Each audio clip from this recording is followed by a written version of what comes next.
like, for the society that we live in, like very strange ideas, like, which in today's time we would not be calling a part of Hinduism, but he incorporated all those ideas and, like, tried to make them a part of the larger idea of a Hindu.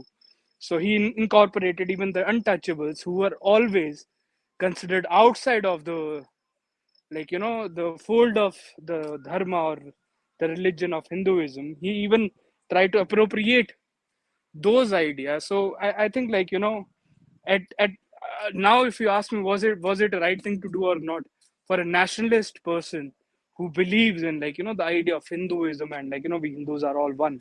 So he was the biggest, like, Hindutva. If you would ask me that, his contribution to Hinduism is far greater than anybody else in the last 100 years. But the same people who are, like, Hindu nationalists would argue that he was somebody who was, like, the biggest, like, block on, like, the idea of Hinduism and India.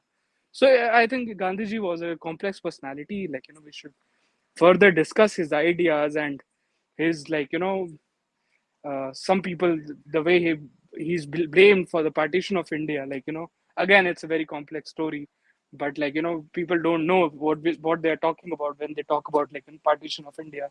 We can further discuss it, but that's my opening statement, I guess.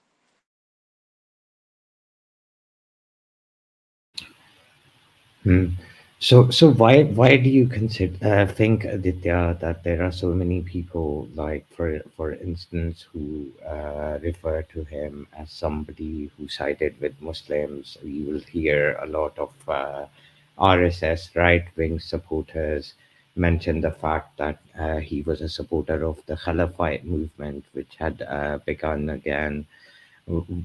What exactly was going on, in your opinion?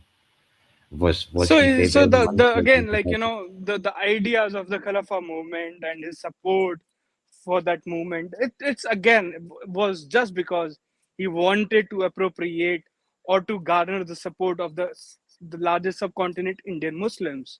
He wanted to, like, get their support to not let the country be divided.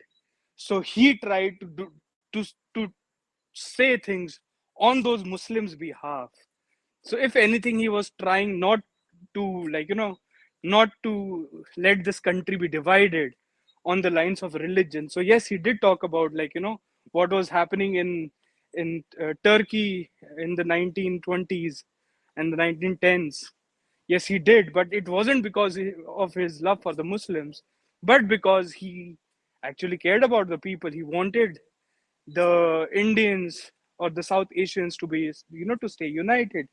At some points, he even was, like, he went out of his way to support the Muslims because he thought that Muslims were a minority, and somehow, like, he thought that it was his responsibility to, like, to take extra care, or at least, like, at least vocally, to make, like, statements which will keep these two fractions together, because the idea that Britishers wanted to divide and rule, he wanted to unite those people back. So yeah, that's my argument for it. Another short point that I want to make is that, if you read in history, like, you how can you kill a movement? For example, if today we talk about any separatist movement, you divide the population into different ideas, right? So if you talk about Khalistan, you can divide the population into Hindu and Sikhs. If you talk about Kashmir, you can divide the population into Shia, Sunni, or whatever, like, other fractions. And, like, you support one group, the others can support the other group, and you divide the population so nobody can get what, like, a combined idea. So he was doing what he thought would unite the people of the subcontinent against a common enemy, which was the Britishers. So that's my understanding. But then some would question his relationship with the British, which was always cordial. In Yeah, fact, because they British were the ruling class of the society. The British were, like, the people who were like the government or the sarkar of that time. You can't be like, so he was he always wanted a peaceful Satyagraha type idea. He always had, like, peaceful ideas. That was his USP. His ideas was always, like, peacefully resisting the ideas that, for like, example, Dandi March or Salt March, where he talked about, like, that we, it's our salt. Why are we paying taxes on our own salt, right? So he marched to that place in Gujarat where he used to extract the salt, and he tried to take it himself. The idea behind it was that we will peacefully ask for what rightfully belongs to us. You may agree with his ideas, or you may disagree with his ideas. His idea was that, you can't fight the Britishers. The only way you can achieve freedom is by not complying. That was his idea of how you get freedom, when you unite together But and you what don't comply. exactly would entail non-compliance? Because from what I've seen and from what I have read, there have been occasions where he actually went and helped the British forces recruit more local people, and he was an advocate of